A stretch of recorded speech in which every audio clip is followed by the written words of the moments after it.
Punch. For almost 3 decades, Move. Jab and then cross, like this. Hey, Seuss, keep your hands up. Ray Hildreth has been teaching martial arts here at Tulsa Kung Fu.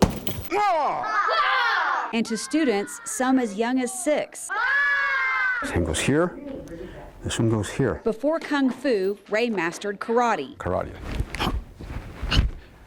You know, lots of power. Yick!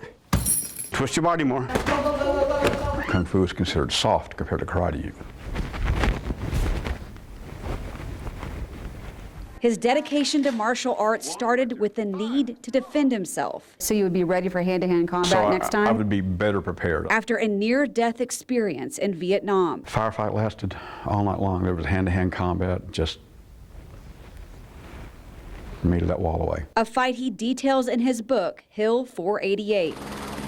March 25th, 1966, I was landing in Vietnam. As a Marine and trained sniper, Ray's squad did reconnaissance to gain intel on enemy positions. During one late-night mission, 18 men climbed a hill the Vietnamese call Nguy Vu. This hill was 488 meters high. So the Marines called it Hill 488. Suddenly, one Marine realized the North Vietnamese army had penetrated their perimeter. He saw a shadow moving about 5 or 6 feet away from him. About as far as me and About you. as far as you and I are.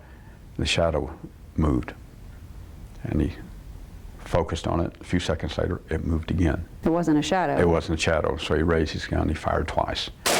That's when the enemy ambushed the Marines. Firing their automatic weapon, they're firing everything at us. You were surrounded. We were surrounded. In his book, Ray writes, the monsters of our imaginations had become real, and they were coming for us. A grenade landed just a few feet away from me, where my former position was at with my partner, James McKinney. A grenade landed right where you had been? Right where I had been. We come to find out later that it landed right next to my partner McKinney and killed him. Ray says, the situation looked hopeless. We hugged the ground amid the crash of grenades and mortars, yet we fought back out of sheer guts and desperation. While things are going through my head, everybody else is wounded, so many people are killed. Why? Okay. Why haven't I been wounded? Am I being saved for something more dire? You know, am I going to be taken prisoner? What's going to happen? You were outnumbered big time. Outnumbered. And running out of ammunition, the Marines were down to 12 bullets. In the book, his sergeant whispered, "Throw some rocks. They'll think we have grenades." Ray writes, the enemy fired automatic weapons. We replied with single shots. The enemy tossed grenades. We threw back rocks. One of the enemy yelled out in very good English, "Marines, you die in an hour." We don't know why. More were coming. They were waiting for reinforcements to come up the hill. Our platoon sergeant says, "Laugh at them." And we did. Ray says the laugh was loud, and it went on, laughing in the faces of the enemy. Because of that, they became cautious because they thought that we were a bigger unit. In hindsight, that saved our lives. They fought on, even as reinforcements showed up to save the Marines still alive on the hilltop. Out of my squad, I'm the only one left alive.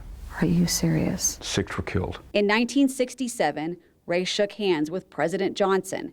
He received the Silver Star Medal. We became the most decorated unit in 193 years of American military history. In 2011, on the anniversary of the battle, Ray went back to Hill 488 and took this video on the hilltop.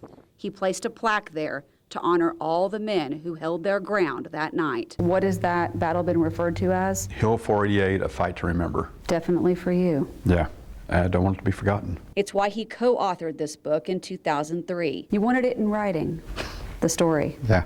With more than 2 years left to serve in the military, Ray thought for sure he'd go back to Vietnam. He studied martial arts to prepare to fight, but he never went to war again. Do most of your students know your story? No.